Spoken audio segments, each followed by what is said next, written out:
Okay, folks. So as I mentioned, this is being recorded, so you are welcome to share this with teammates if they weren't able to join tonight. We're going to get this party started and kicked off. Wow, we're so glad to see you all in kicking off this annual TAO Hackathon. If we haven't had the chance to meet yet, I'm Sally Bell, and I am the resident VP and Executive Director for the Technology Association of Oregon here in the great Southern Willamette Valley. And I've been on board now for well over a year. It's all been in pandemic time. So if we haven't met face to face, let's go grab coffee safely here or an adult beverage. But it's really fun to be kicking this event off again. So welcome, welcome. So this is the 6th annual TAO Hackathon in partnership with the World Athletics Championships Oregon22 Riverfront Festival. Now that is a mouthful, and that is why we are calling it Sprint4Oregon this year. So this is one of several virtual hackathons we've done over the course of the pandemic, and we have learned a lot. We can't promise that it's going to be perfect, but we will promise to over-communicate, and we ask that you all be patient and gracious as we navigate another virtual hackathon, and we hope in 2022 that we can all be sitting together, because that is a lot more fun. But we're still going to have a lot of fun, and we have some really cool challenges. So as we get things started, we really look forward to having you lend your expertise and your technical savviness and your enthusiasm. And first, I want to just get a sense reading the room, and you can use your hand raise icon, or you can just raise your real hand. Who has participated in a hackathon before? Or maybe a design sprint or a design charrette, or, okay, great. I can't see everybody because I have slides up, and I'm okay. So it looks like a good number of you. So if you haven't participated in one before, welcome. And so this is really a mashup between a marathon and hacking, which means that we are looking to get some functional designs by the end of this hackathon. So it's kicking off tonight. It officially ends Sunday at 4 o'clock, where you're going to present some final solutions. And it's different than a general hackathon because this is focused on the community. And this event for the last 6 years has been very much civic focused. It's been impact focused. It's been socially minded. And so it's really fun to bring a different slice of hacking to everyone. And so I want to thank our sponsors, because we couldn't do this without them. And University of Oregon has been a long time sponsor of this, and they continue to do so. Google came in this year with an amazing sponsorship. They really want to align with our mission and the community. So thanks to Google. Lane Workforce Partnership has always been a huge supporter of what we do here at TAO. Thanks to them. And we also partnered with Code Ninjas, which is a new local coding academy for kids in our community. And they've got an amazing spot downtown. So check them out if you haven't. Send your kids to them if you haven't. So thanks to our sponsors for helping make this happen. We couldn't do it without you. So to kick things off tonight, I'm actually going to pass the mic shortly to Tony Fisher. And Tony's going to help us really understand the context for this event. What the festival is really looking like, and then get you all thinking about how solutions can really serve this event best. So I'm going to kick it over to you, Tony, founder of Revere, and they are responsible for running the festival for this amazing event. So I'll pass it to you. Well, thank you. And Nate, this is my first hackathon that I've been a part of. So I'm truly excited to learn from this experience, learn from you guys, and hear some of the great opportunities that we're going to explore and potentially plug into the festival. So with that being said, there's a few things I wanted to review with you guys. And one is just give you a little bit of background about myself, about Revere, what it's like, or what it's going to be like inside the festival and the overall experience. Some of the goals and objectives that the city and Revere both have for the festival, and then take you through a little bit of a rough site map, just so you can kind of get your place in the story and understand kind of where we are and what we're doing here. So With that being said, like Sally said, I'm Tony Fisher. I'm the founder of Revere.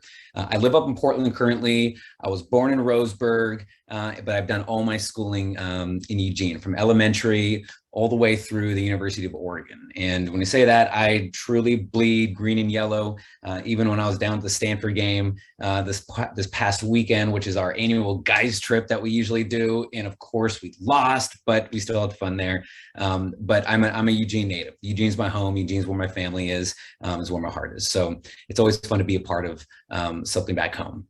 And I've been in the event industry my entire life, ever since going through college at U of O until now. So events I bleed green and yellow, and I also bleed whatever color events is, because it's whatever the color that it might be. So talking a little bit about Revere, the definition of Revere is having the deepest respect or admiration for something. And that's really the way we carry ourselves throughout every project we do. And that's why this project is not only just so special, because we have the deepest respect, not only for the city of Eugene, but all the folks that are coming in and participating. So, a little bit more about Revere.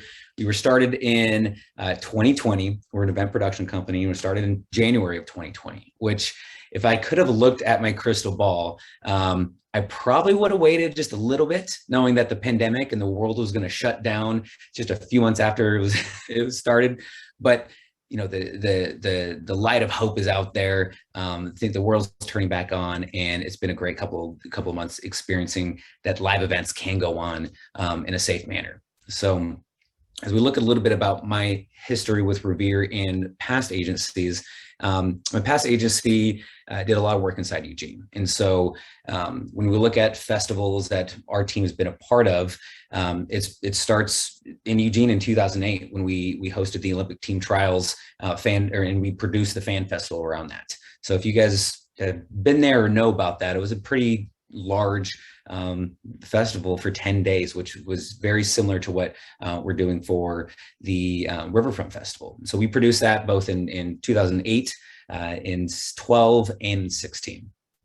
And so when you think about what it's going to be like for the festival this year, the upcoming Riverfront Festival, really there's a couple things that come to my mind, and it's truly the whole world is invited and the whole world showed up. When we think about 190 plus countries participating, that's almost mind blowing. And so, with that being said, we are going to be curating different theme nights and cultural entertainment and country branding. And then when we look at the inclusivity that we want to bring out, I mean, there's going to be something for everyone, for all countries, all races, all genders. Every single person is going to have something to do there, and they're going to feel like it's done with a purpose, and it came from the heart. And so when we dive more into that experience, like I said, something for everybody. So whether you're a fan of track or other sports, art, music, history, technology, sponsor activations, the future.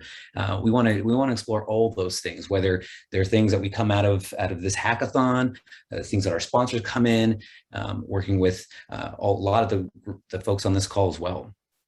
And we're going to tie it all together in ways that each night or sections of the event, whether it's a 2 or 3 day stretch, we're going to have new elements in there. So we're going to be keeping it fresh to where we might have a pure focus on technology for a couple of days, or a country might take over that night, whether it's Italy night. All these different things, we're working through those concepts, and we want to keep that in your guys' thoughts when we're going through this process. And so really, this is a fantastic opportunity, not just for you guys, but for us as well. And a couple of reasons why is it helps outside the box thinking, where we all know sometimes we get caught in a tunnel. We get that tunnel vision, and I know I do it all the time, to where we've got a certain thing we're trying to accomplish, and we think we know a certain way to do it, but at the end of the day, we got to just step outside, or bring some new blood, or bring some different thought processes in here. And this is, I think, what's doing that, what's going to help us. For you guys, it also gives the opportunity to apply these solutions to some of the problems that we have, which is super exciting for me to think that we're sitting here at the beginning of October brainstorming through some of these ideas, that all of a sudden we could find a solve or have that one key thing throughout the whole festival that could really put this on the map. So that's really exciting to me. And at the end of the day, we get to work with some really great people. I've had the opportunity to meet Sally a few times over the Zoom. We haven't met for a coffee or a beer yet, but working with Colette here that's also on the call, and some of the other folks too, which are some relationships that I've had personally from years ago, or they're new ones. But this whole group that we've been working with is just fantastic. And I think that you guys will see that if you don't already know them personally. And the last thing to that piece is what we are as a group at Revere, as well as working with Colette and her team, is we're all about having fun. Every single thing that we can do, how do we make it fun? Whether it's a stressful moment or something we've got to tackle, there's always a way to make it fun. So with that, I do want to get into some of the goals and objectives that the city's laid out with us, and that we are completely in line with. So one, or the goals of the festival, I should say. So number one, celebrate Eugene and Oregon as a showcase for artists, outdoor enthusiasts, and vibrant communities. Two, amplify and explore the unique entities of Eugene and Oregon while installing pride, celebrating community, creativity, and building a sense of belonging. Three, serve as the primary experience hub during the World Athletics Championships Oregon 22, welcoming residents and visitors and athletes of all ages. Four, provide an interactive opportunity inspired by global cultures represented at Oregon 21, or Oregon 22, excuse me. It used to be called Oregon 21. Bring the community together under the common umbrella of social cohesion as we collectively heal from the COVID-19 pandemic, economic crisis, and social unrest, and build a more resilient community. Five, develop social relationships with national, state, and local stakeholders and quality experiences, catalyzing local recovery efforts. And six, the last one, be the cornerstone of a never before seen experience inside the city of Eugene, and celebrate that. So that's what we're all about. That's the goals and objectives, and I hope that kind of set the table for what we're trying to accomplish. And Sally, if I can share my screen, I'll go into my map here. So yep, I got capabilities. So can you guys all see that? The map? Okay, perfect. So if you guys haven't been down to this area yet, it is absolutely stunning to see the work that has been done. It is so gorgeous what is happening right now, especially in the plaza and the Riverfront Park. So I really encourage you guys to take a run down there if you can, and check it out. But as I zoom in a little bit, the blue areas are where the festival footprint is going to be, and that includes the plaza here. So we'll utilize some of the Riverfront Park, but really our fence line, our secure perimeter is going to be this dotted line over. Essentially, we're going to keep this bike path open to the whole community. So when you look at lot 10 here, probably going to have, it's our biggest area, so we're probably going to have the stage in this area, some VIP environments, sponsor activation, food and beverage. Look at 9, that's probably going to blend out a little bit to that area too, with more sponsor activations. The park or the plaza right above it is gorgeous. We're going to do some stuff there, but it may just be a place for people to enjoy. 4 and 5 and 8 are going to continue some of our activations, whether they're sponsors or specifically Riverfront produced them, the Riverfront Festival produced them. Different cultural themes, different areas throughout the environment. And I say that everything with a little bit of an asterisk, because the map, if you guys ever worked an event, which I'm sure most of you have, is that things change all the time. And so although there's not a lot to look at here, notice how close we are to the river, how close we are, or we're on either side of the plaza. And really the experience is bring everything together from a community standpoint. You see Fifth Street. Fifth Street is, it goes from basically the waterfront here all the way through Whitaker. That is kind of one of the common threads of we're tying the city through the common thread of the Riverfront Festival. And I'm truly excited to share this experience with more of the group when we get down, when we get closer to it and understand what some of these renderings are going to look like and what the environment's going to be like, but also to hear, how we can implement some of the ideas that you guys are producing over the next couple of days. So with that, Sally, did I miss anything? Looks good, Tony. And Tony, I was going to ask you, is this map proprietary. Could we post it to our resources for the hackers? I'm going to ask Colette that. Okay. I got permission to use it for this call, but Colette, what do you think? Yeah, I don't think it's public yet, but for the hackers to use as a resource, I'd say yes. Thank you, Colette. Yeah, I think for a few of these challenges, it might be relevant. It would be nice to have a visual since everything's still pretty conceptual. Tony, that was awesome. Thank you. Welcome. We appreciate you and being open to us hacking on something that's still, as we say, we're building the ship as it sails. So it's an exciting opportunity. So now we're going to hear from those folks that put up challenges for this actual event. So how did this all come about? TAO as an organization kind of came to the city and we said, hey, could we partner on this? And many champions inside the city said, okay, let's figure it out together.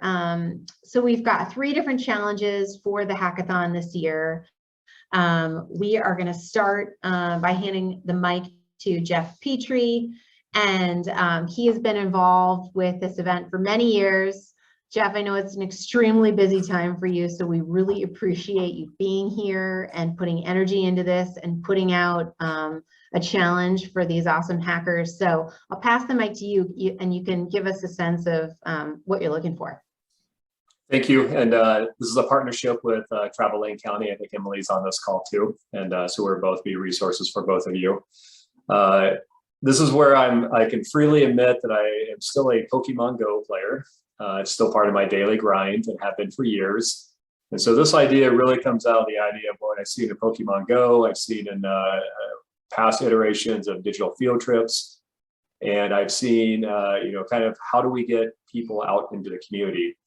And so this really is a challenge around the fun things to do, how to create some paths, some lines around our community to help our visitors see all the assets we have, see the cultural value we have, and get out and about. So, some ideas we had, suggestion here about fun things to do is the history of Oregon or track and field in our community. And that can go from, Prees Rock to Hayward Field to Margaret Johnson Dale's track out in West Eugene. I think about those markers where people can follow a path, 8 to 10 markers, and check them off and complete the path. Maybe there might be a food tour. Maybe there's a tapas tour that we've seen in the past before. Maybe there's some other, the history of our community that we go through here, the music festivals and other places. So I think we're just looking for your ideas, and we have Travel Lane County here, we have the City of Eugene, and we're looking for the digital experience to help our visitors that are coming to load something fun to do.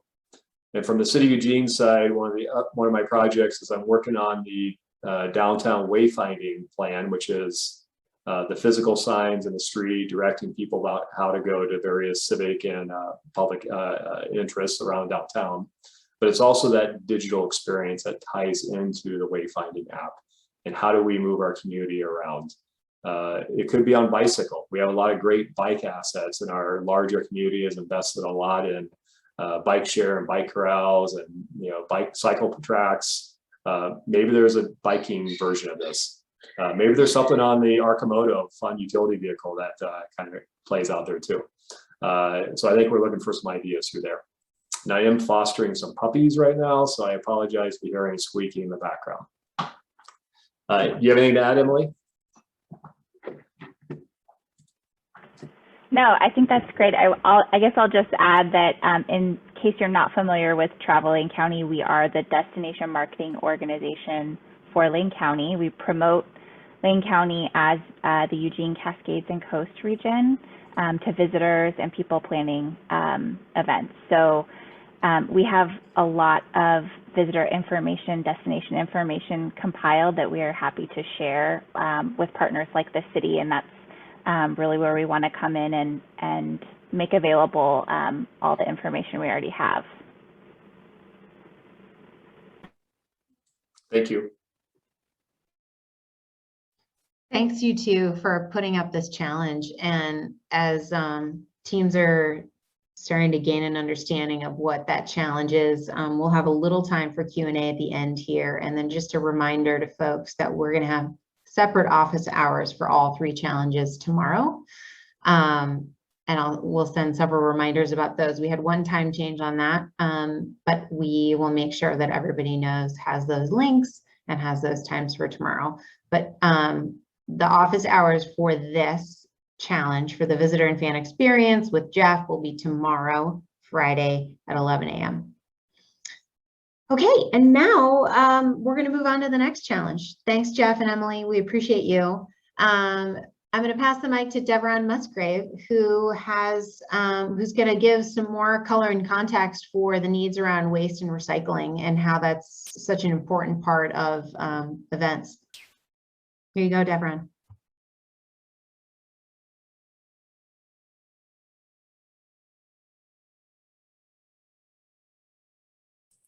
Thanks, Sally. Thank everyone. Can you guys hear me now? Yes, we can. Okay. So I'm going to share my screen. Let me know when you can see that.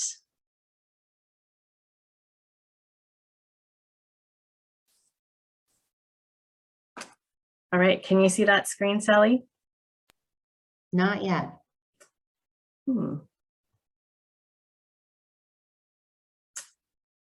Let me try that again. Sorry for the tech issues here.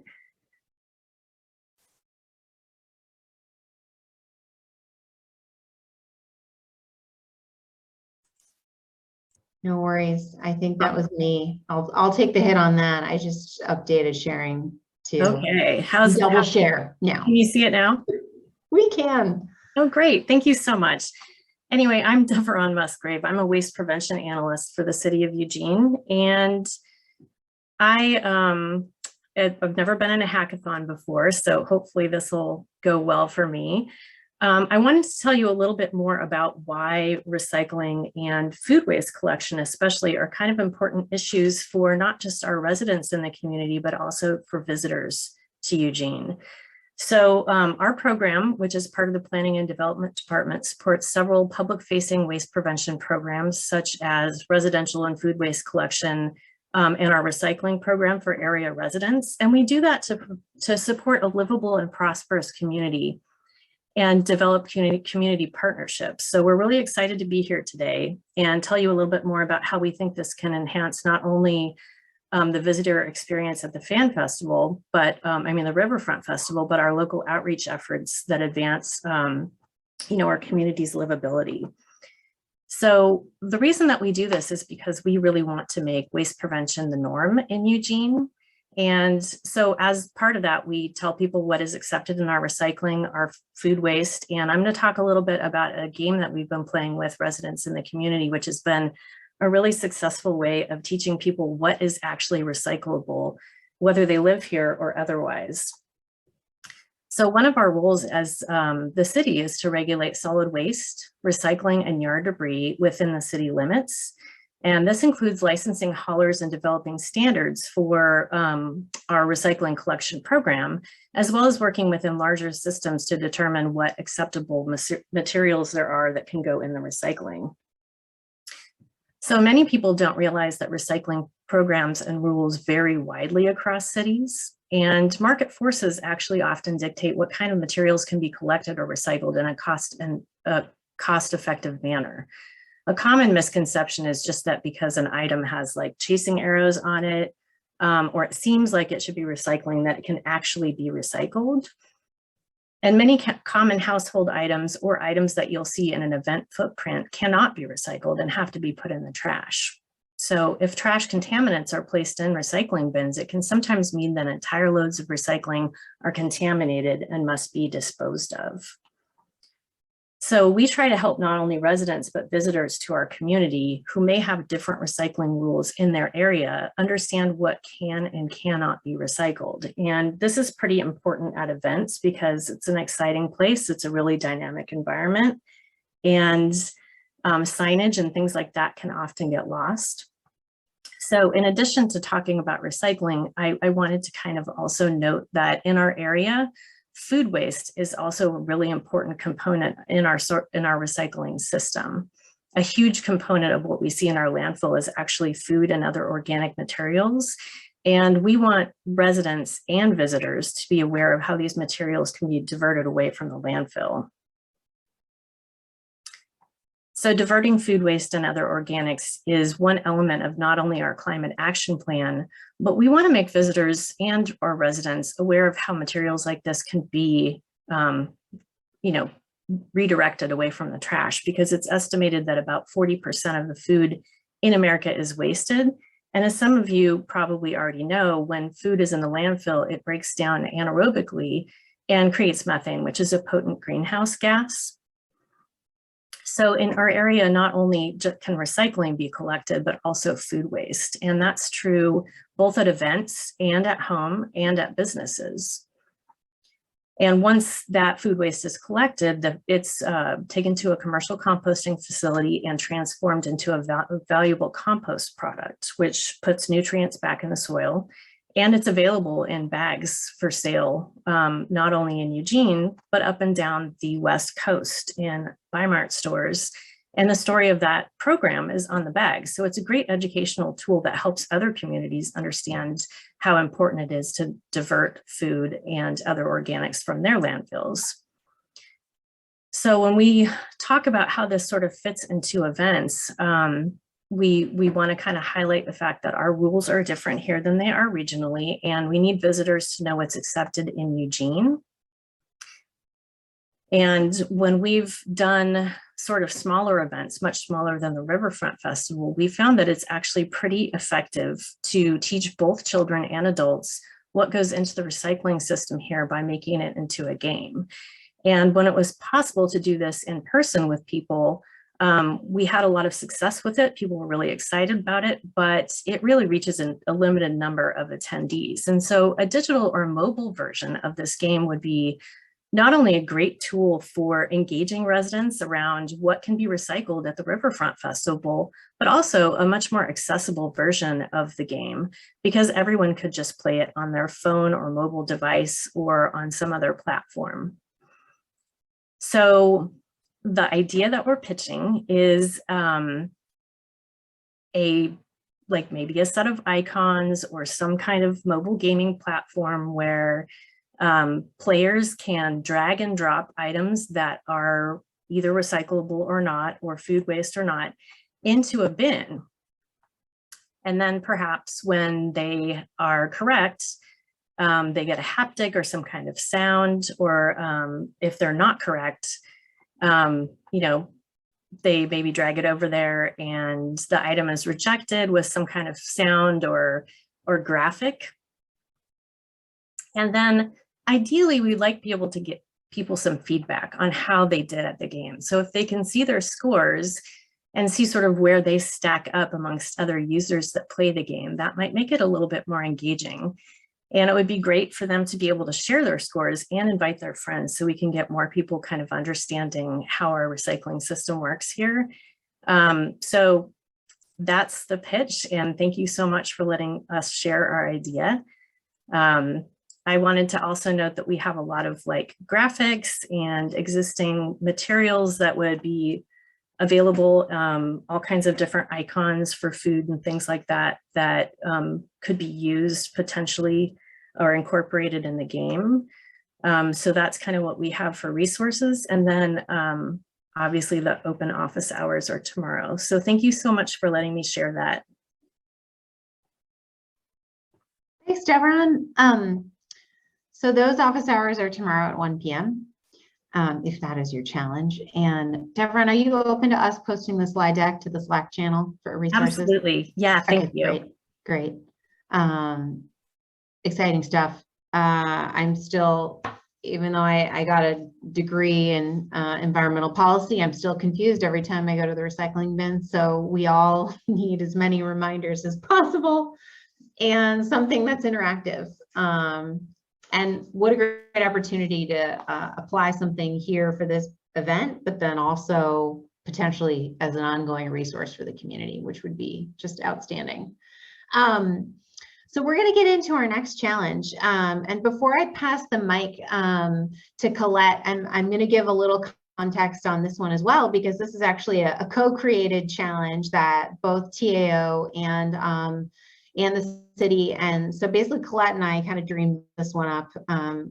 It's been a pretty fun one to conceptualize. So I'm going to put a little bit more color on this, and then I'll pass the mic to Colette. So going back to the reason for this event, there will be, I think, almost 200 countries represented by competing athletes from all over the globe. So this stands to be one of the largest global events, frankly, that Eugene, Oregon has ever seen. You know, we're a city of a population of less than 200,000. We're going to be welcoming hundreds of thousands of folks into our community during this time. You know, imagine hearing dozens of languages, a multitude of cultures, and what a great opportunity to celebrate that diversity and this global population all coming in for a very concentrated period of time. And so as the city and event team have started to think about this engagement piece, so one of the central questions that's come up is really, how do we bring the fans and the visitors closer to an athlete experience to better understand, you know, where they're coming from. So imagine walking into the community festival or the village, and you know, you've got the opportunity to walk in their shoes or align with, you know, athletes from Sweden or Kenya or, you know, Venezuela. Justin, I think I have a slide. If you could put the slide deck up. Can we do that? Perfect. Okay, so if you go to that next slide. So here's just an example of some of the profiles that I pulled from the World Athletics Championships page, and we'll show this. There's an athlete hub there, which will be an important resource for, thanks Colette, for this one. And so the question is how would your team come up for ways for visitors and fans to really get to know the athletes and key in on their stories, apart from being a competitor, but also being really a global citizen?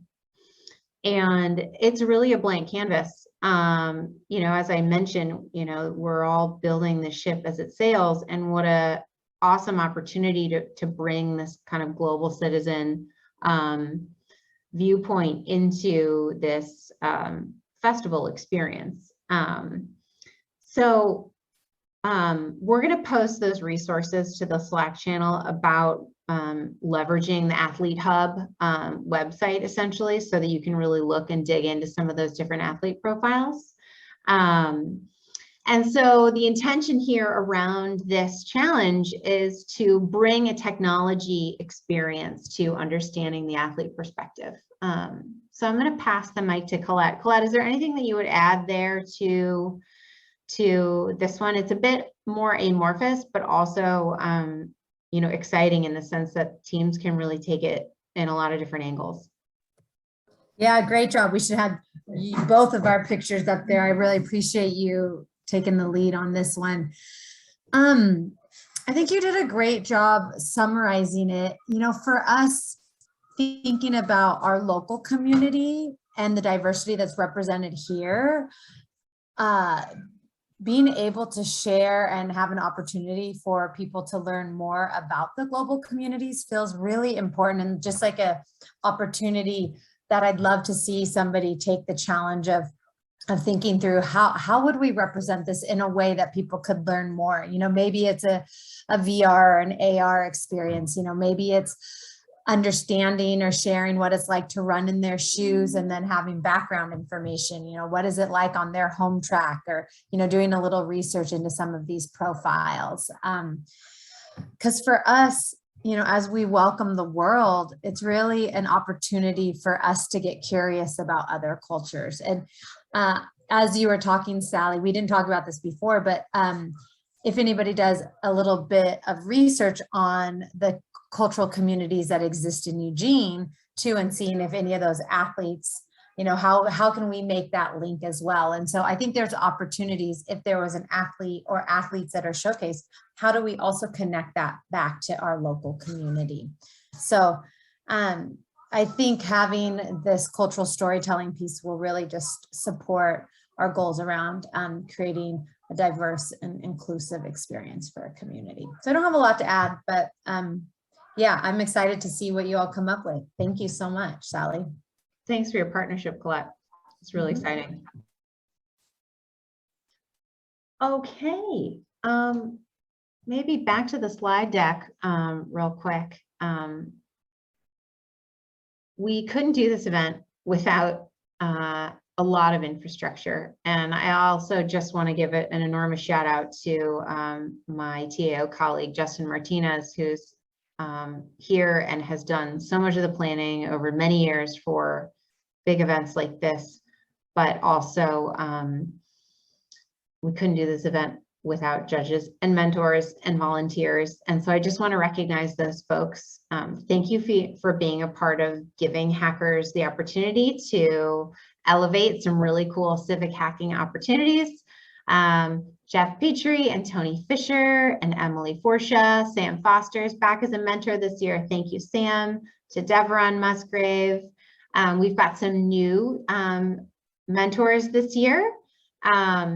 Alex Makarevich, who is, and his business partner, Dean Rodionoff, are actually in Princeton, New Jersey, calling in from the East Coast, potentially interested in a West Coast office for their software development company. So thank you to both of you for giving your time, for being mentors for this event as well. To Jack Wolf, who's been working on a PhD as well. And then Caitlin Vargas with Onward Eugene, a really important partner in the city with economic development, and to Colette, to you as well. So thanks to all of you for helping make this come to life, because it's no easy lift to get this event to happen. So we're grateful to you all. Okay, so let's talk about just some of the ins and outs of actually the logistics of how this works. And so mentors are offering kind of on-demand mentoring hours for the next couple of days. So we're kicking off tonight. We're going to post as many resources as possible in the Slack channel. Hopefully you've all received the email with all the different links for resources, which I'll cover in a minute. But the best way to access mentoring and this hacker community is through that Slack channel. And so we've posted their bios. We've also posted about some of their availability. And I think the best way to zero in on that is actually reaching out to them directly and figuring out some times if you want to do some troubleshooting or just talk through some of your solutions. And then as you and your teams are really conceptualizing what you're going to work on, highly encourage you to ping in for office hours tomorrow. And so Colette and I are going to run office hours at 10 o'clock. Jeff Petrie is going to run office hours at 11. And then Devron will have hers at 1 o'clock. And so those are available and accessible to everyone. And they'll also be recorded. So if for some reason you can't access it or you think, oh, I want to go back to that and see what was said, we will record those office hours for you. Okay, so when are solutions due? How long does this thing last? We realize that this is a much different experience than everyone sitting in a ballroom or an office, drinking Mountain Dew for 48 hours together. Thankfully, we get to be in the comforts of our home or our dorm or our office in some ways, and we're used to doing that. But you basically have from now until Sunday at 4 p.m. to work on your solutions. And we realize this is coming into the weekend. People have lives, people are working, many of you are students. We're all doing the best we can and having some fun with it. Lindsay, generally, those are all hour-long office hours tomorrow. So solutions are due at a hard stop at 4 p.m. And so at 4 p.m. on Sunday, we will also start what's called the pitchbacks. And so those are the final presentations. So by 4 p.m., we want you to have your presentation ready with your team, and you'll basically pitch back your solution live on Zoom. And so on Slack, you have several different resources to help get you on your way to show your work. So one is that we actually have a slide deck template for everyone to fill out and to use as your base template for the presentation for on Sunday. So everyone's going to use the same templated deck, and you'll have up to 10 minutes to present your solution. With that also comes posting code. And so we have our own GitHub repository created for this event. It is shared in the email that went out today. It's also shared in the PDF of resources that's on Slack. And there's also a tutorial video, which Code Ninjas locally did for us, that if you're not familiar with GitHub and how to use it, how to set up a profile, and then how to request access to our GitHub. So basically, in order to get into the GitHub, you need to send us your team name so that we can get you into the right repo. So if you have questions about how to do that, we can help you, and the tutorial video should also help. It's not super complicated. And so, okay, so we covered presentations, there's the slide deck template, and then there's judging criteria. So how do you know that you're on track? So the judging criteria is also posted on Slack. There's lots of different categories that your team will be judged on. This is a competition, and there is prize money. There's some pretty sweet cash with this event. Thank you, sponsors.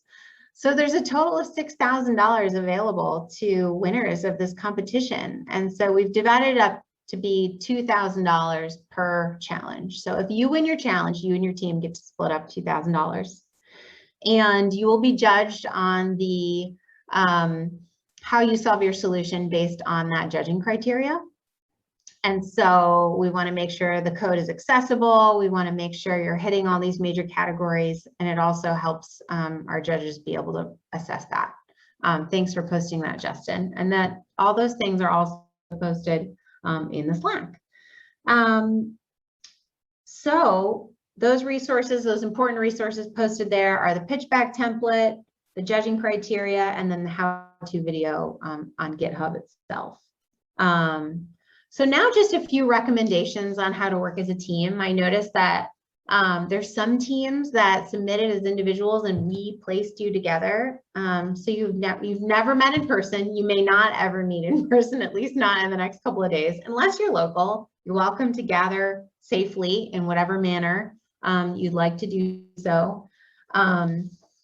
However, we highly recommend you have a good, what I like to call team agreements. This is something that I'm pulling out of my graduate school experience many years ago, where as soon as I worked on a new team, we sat down and you decide on those team agreements. What are your expectations? What are your roles on the team? Talk about your experience. Talk about what you want out of it. What are your goals? You know, what are you envisioning? When are you available? It's difficult to work in a totally virtual environment. And so giving each other a picture of your availability, maybe you're working another job, maybe you have family. And so I think it's really important to have those conversations before going into it. Just like anything else, managing expectations is going to help you enormously. Mark, you can definitely create team channels in Slack. We'll get back to you on that, but it makes a lot of sense.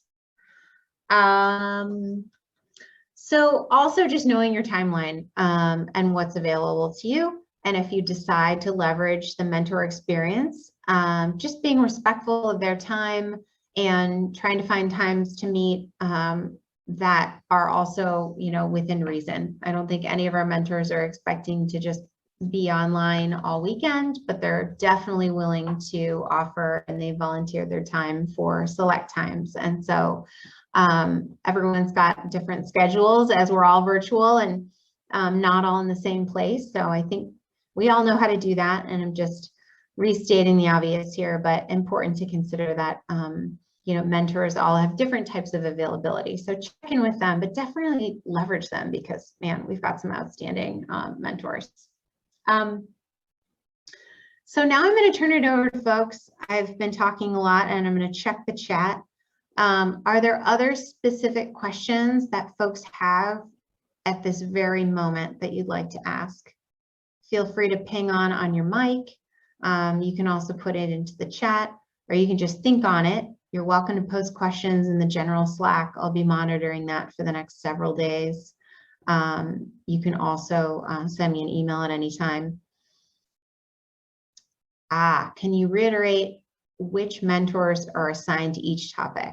So here's the thing about this year. So in years past, this event had more hacker participants. And so this year, because we're a little bit more of a scaled down group, we haven't necessarily assigned mentors to participant groups or challenges. They're kind of free floating mentors. And so you'll notice in their bios that that mentors have varying levels of expertise. And I'd also welcome any mentor to ping on here if they want to grab the mic and kind of speak for themselves, because I've been speaking on their behalf a lot, and just talk about how they might, want to make themselves more available. Does anyone want to ping on? I can say a couple of words if that's all right. Thank you, Sam. Particularly because I didn't get a very useful bio to you. So I can be available all weekend. I've done events like this and Hack for a Cause events several times as a participant and a mentor. It's not a lot of time, and there are a lot of unique challenges to this kind of event. So I'd really be very happy to sit down with any of the teams and work through a plan, have ideas bounced off of me, talk about, how best to use that time, help you organize, help you just get you unblocked in whatever way is preventing you from getting to a solution that's really going to get people fired up on Sunday. So feel free to grab me like as informally as you like. Even if you just want to say hi, that would be great. My experience, for what it's worth, technology-wise, I've done mostly front-end web development. I've done some full-stack development. I've done some IoT stuff. I've done some VR stuff. I've done some AR stuff. So, yeah. I look forward to speaking to you. Thanks, Sam. And for Alex or Dean, you're welcome to pop on or pop anything into the chat just about, any type of challenge that you or expertise that you want to lend.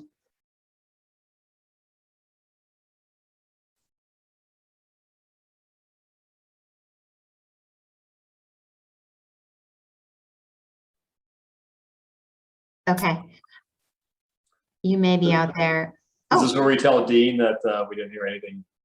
That's okay. Oh, I'm so sorry. I thought I put unmute, but okay. So me and Alex, we're going to act as a mentoring duo throughout the hackathon, and I'm more on the general side. I can support generating the ideas for the product. I'm overseeing quite a few software projects in different domains, and while Alex is more on the technical side, so you feel free to challenge us with your questions related to any of the three topics. I'm already diving a little bit into the first two, but yeah, I mean, and just in case, depending on the traffic of the questions, just in case you would like to copy me on the technical questions that will be mostly supported by Alex, you're very welcome.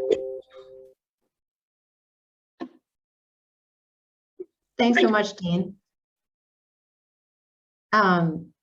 Just want to address this question that came in the chat from Ryan.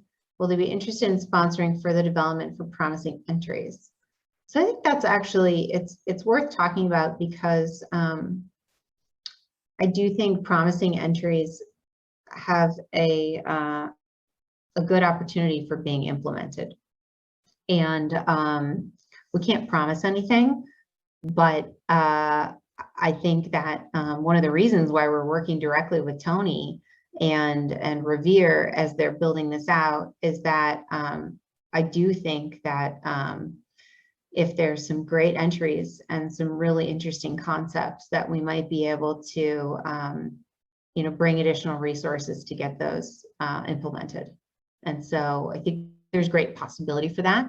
And we encourage you all to you know, take some time to really think thoughtfully about this, because who knows what it could lead to.